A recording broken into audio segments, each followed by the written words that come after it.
မင်္ဂလာပါခင်ဗျာကျွန်တော်ယခုပြောပြမယ့်အကြောင်းအရာကဖုန်းမှာ WPS Office software နဲ့ easy သုံးတဲ့နည်းဇာတ်ဆွဲတဲ့နည်းလေးကိုပြောပြပေးမှာဖြစ်ပါတယ် easy သုံးဖို့အတွက် software တွေကတော့အများကြီးရှိမှာပါနော်ကျွန်တော်ကတော့WPS Office ဆိုတဲ့ software လေးနဲ့အသုံးပြုနည်းလေးကိုပြောပြပေးမှာဖြစ်ပါတယ်Google Sheet နဲ့လည်းသုံးလို့ရပါတယ်ကျွန်တော်ကတော့ WPS Office နဲ့သုံးတဲ့နည်းလေးကိုပြောပြမှာပါ WPS Office နဲ့အသုံးပြုတဲ့နည်းလေးကိုသိပါပြီဆိုလို့ရှိရင် Google Sheet နဲ့လည်းသုံးရတာအဆင်ပြေသွားပါတယ်နော်သုံးတဲ့နည်းလေးကတော့ဘာမှတိတ်ခြားနားလို့မရှိပါဘူးနော်ပြီးပါပြီဆိုလို့ရှိရင်ကွန်ပျူတာနဲ့ Excel သုံးမယ်ဆိုလို့ရှိရင်လည်းပို့ပြီးတော့မှလွယ်လွယ်ကူကူနဲ့အသုံးပြုတတ်သွားပါလိမ့်မယ်နော်ယခုကမိမိဖုန်းထဲမှာ WPS software မရှိသေးဘူးဆိုလို့ရှိရင် Play Store ထဲမှာ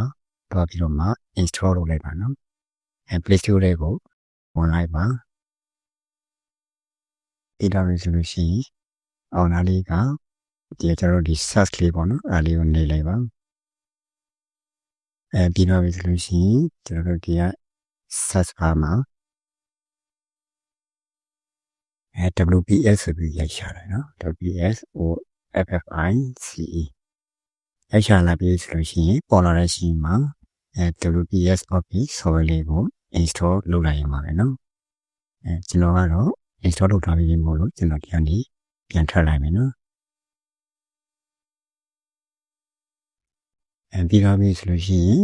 WPS Office software လေးကိုဖွင့်လိုက်ပါဒီနေရာလေးမှာပေါ့နော်ဆိုင်ရဝဲ Google နဲ့ဆိုင်ရလို့မလားလို့ပြောမိရပါကျွန်တော်ကတော့လောလောဆယ်မလုပ်ပါ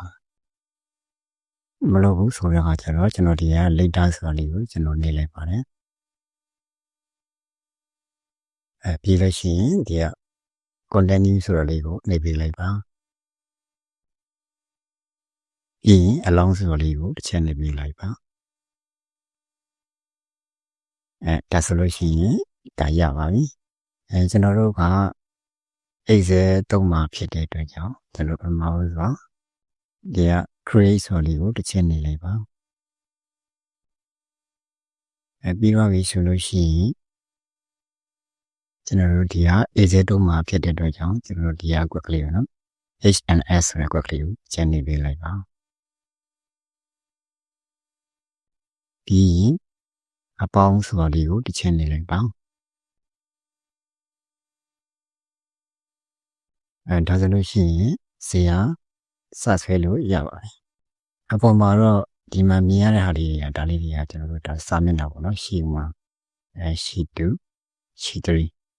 ကျွန်တော်တို့ကတော့ဒီကရှီ1နဲ့မှာဆွဲမှာဖြစ်ပါတယ်ကျွန်တော်တို့ဒီရှီ1နဲ့မှာဇာတ်ဆွဲမှာဇာတ်ဆွဲမယ်ဆိုတဲ့အခါကျတော့ကျွန်တော်ဒီဟာလေးကိုမြင်ကွင်းလေးတွေကို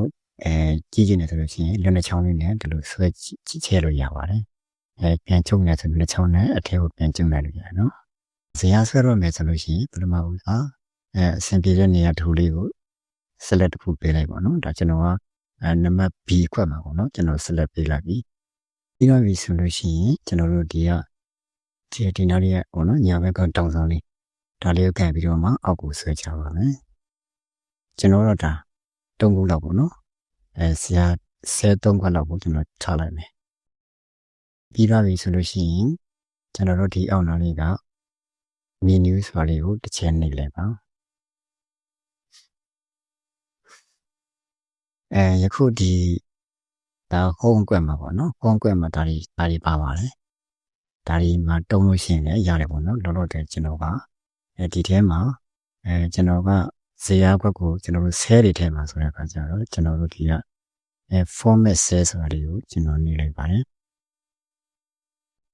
ပြီးပါပြီဆိုလို့ရှိရင်ဒီက folder ဆိုတာလေးကိုတစ်ချက်နေလိုက်ပါပြီးရင် folder ထဲမှာဘာတွေပါလဲဆိုလို့ရှိရင်line ပါမယ်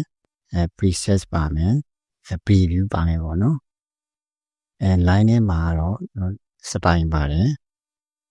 စတိုင်ပေါ့နော်ဒါက set ထဲဖို့အတွက် ဒီက preview ဆိုတာလေးကကြတော့ကျွန်တော်တို့ဒီcell တွေထည့်ပြီးလို့ရှိရင်ကျွန်တော်ဒီမှာပေါ့နော်အနေထားလေးကိုတစ်ချက်ပြန်ပြီးတော့မှကြည့်ရအောင်ကျွန်တော်ယခုကတော့စတိုင်ပေါ့နော်ကျွန်တော်ဒီဇီယာကိုလေးထည့်ဖို့တော့ကျွန်တော်ဒီကိုနှိပ်လိုက်ပါနော်ဒီကိုနှိပ်လိုက်တယ်ဆိုတော့ဒီမှာဘာလေးတွေ cell design လေးတွေပေါ့နော် cell စတိုင်လေးတွေအများကြီးရှိပါတယ်အဲ့ဒီမှာကျွန်တော်ကဒုတိယအကြောင်းပေါ့နော်ဒီကဒုတိယအကြောင်းလေးကိုကျွန်တော်တုံးလိုက်ပါမယ်ဒါဆိုရင်ရပါပြီနောက်တစ်ကြောင်းကကြတော့သူကကာလာပေါ့နော် automatic ကတော့ကာလာပေါ့ကာလာမှာကိုကကျွန်တော်ကတော့ဒီတိုင်းပဲပေါ့နော်black ကာလာပဲကျွန်တော်ကထားမှာပေါ့နော်mix video ကဒီ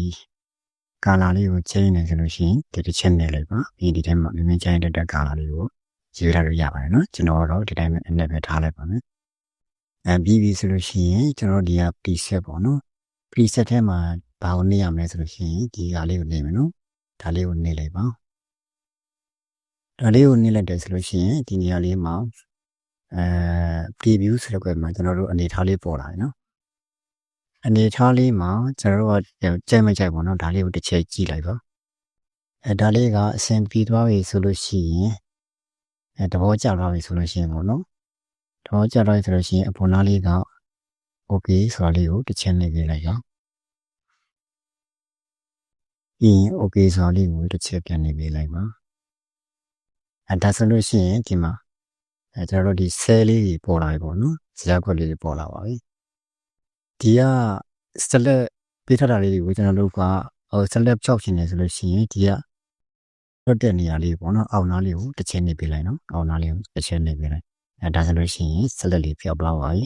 ဒါကဇာတ်ပေါ့နော်ကျွန်တော်ဇာတ်လေးတွေဆွဲတဲ့နည်းပေါ့နော်ဒါဆိုလို့ရှိရင်ဇာတ်ဆွဲပြီးတော့ဇာတ်ဆွဲပြီးတော့ပြီဆိုတော့ကျွန်တော်နောက်ထပ်ဘာမှမရေးသေးပါဘူးကျွန်တော်အရင်ဆုံးကျွန်တော်ဒါလေးကိုစေ့လိုက်မယ်နော်စေ့မယ်ဆိုလို့ရှိရင်အပေါ်နားလေးမှာဒီဟာလေးကိုစေ့ဆိုတဲ့ခလုတ်လေးကိုတစ်ချက်နှိပ်လိုက်ပါပြီးလို့ရှိရင်ဒီနေရာလေးမှာသူကကိုကဒီက internet through ထဲမှာတိတ်မှာလားဒီက external ကထဲမှာတိတ်မှာလားပေါ့နော်ဒါမှမဟုတ် ဒီခုနဲ့ဦးနဲ့မှာတိတ်မှာလားလို့သူကမေးတာပါကျွန်တော်ကတော့ဒီဖုန်းထဲမှာပဲကျွန်တော်တင်လိုက်ပါမယ်ပြီးပြီဆိုလို့ရှိရင်ကျွန်တော်တို့ကဒီ internet လေးရောက်တာပါနော် internet ထဲမှာကိုကဒီထဲမှာ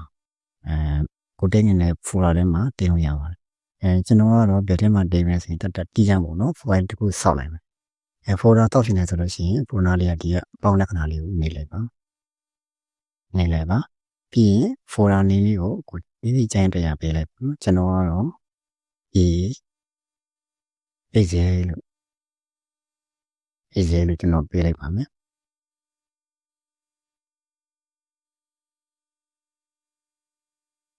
ဆိုတော့လေးကတော့ကျွန်တော်က folder လေးကိုကျွန်တော်ထိဆုံးမှာရောက်စေချင်တယ်ပေါ့နော်ကျွန်တော်ဒါလေးက ထည့်လိုက်တာပါလို့ပြပြီးရင် okay လေးကိုတစ်ချက်နှိပ်လိုက်ပါဒါဆိုလို့ရှိရင်ဒီနီဆောက်လိုက်တဲ့ဒီမှာ folder လေးပေါ့နော်ဒီမှာရောက်လာတယ်နော်ကျွန်တော်အဲ့ထဲမှာတိတ်မှာဆိုတော့ကျွန်တော်လေးကိုကျွန်တော်တစ်ချက်နှိပ်လိုက်ပါတယ်နော်ကျွန်တော်ဒီထဲမှာတိတ်မှာတိတ်မှာဟိုဒီမှာလေးကဒီကျွန်တော်တို့ဒီfile ရဲ့ name လေးပေါ့နော်ဒီနေ့file ရဲ့ name လေးကမိမိထားချင်တာထားလို့ရရနော်ဒါကျွန်တော်ပြင်မယ်ဆိုလို့ရှိရင်ဒါလေးကိုဖြတ်လိုက်မယ်နော်ဒါလေးကိုဖြတ်လိုက်ပြီးတော့မှမိမိကြိုက်တဲ့နာမည်လေးပြီးလိုက်ပေါ့နော်ကျွန်တော်ထားပါ my excel လို့ပေးလိုက်မယ်မိမိကြိုက်တဲ့ data ပေးလို့ရပါတယ်ဒါကအစင်းပါပေါ့နော်အမည်ပေးပြီးပါပေါ့နော်အမည်ပေးပြီးပါပဲဆိုလို့ရှိရင်ဒီနေရာလေးမှာဘာရှိတယ်လဲဆိုလို့ရှိရင်ဒီမှာ increase ဆိုတာရှိတယ် save ဆိုတာရှိတယ်ပေါ့နော် increase ဆိုတာကကြတော့ဒီ excel ကိုကျွန်တော်တို့ကpassword နဲ့တင်နေတယ်ဆိုလို့ရှိရင်တင်မှုအတွက်မှာဒီ increase ဆိုတာလေးကကျွန်တော်လောလောဆယ်ကတော့increase နဲ့မတင်ဘူးကျွန်တော် yo ပဲလေကျွန်တော် save နဲ့ပဲကျွန်တော်တင်လိုက်ပါမယ်အဲဆိုတော့ကျွန်တော် save ကိုပဲကျွန်တော်နေလိုက်မယ်နော်ဒါဆိုလို့ရှိရင်ဒါဇာတ်လေးကိုကျွန်တော်တို့ save လိုက်ပါနော်ကို save တဲ့ဟောလေးကကျွန်တော်တို့ internet ထဲကinternet ထဲကခုနက folder လို့တဲ့ AJ ထဲမှာရှိနေပါလိမ့်မယ်နော်ဒါ save ပြီးပါပြီ ကျွန်တော်ကျန်တဲ့အပိုင်းလေးတွေကိုတော့ကျွန်တော်နောက်ထပ်အပိုင်းနဲ့မှာကျွန်တော်ထပ်ပြီးတော့မှပြပြပါမယ်နော်ကျေးဇူးတင်ပါတယ်အဆင်ပြေကြပါစေခင်ဗျာ